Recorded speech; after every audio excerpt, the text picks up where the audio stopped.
لا شيء يعجبني.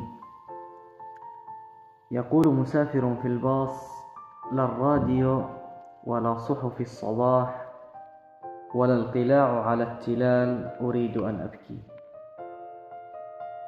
يقول السائق: انتظر الوصول إلى المحطة وابكي وحدك ما استطعت. تقول سيدة أنا أيضا: لا شيء يعجبني.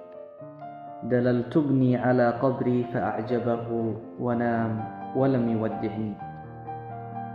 يقول الجامعي: ولا أنا لا شيء يعجبني. درست الأركولوجيا دون أن أجد الهوية في الحجارة. هل أنا حقا أنا؟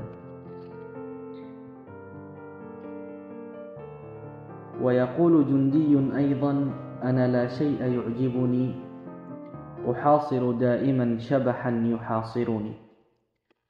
يقول السائق العصبي: ها نحن اقتربنا من محطتنا الأخيرة فاستعدوا للنزول.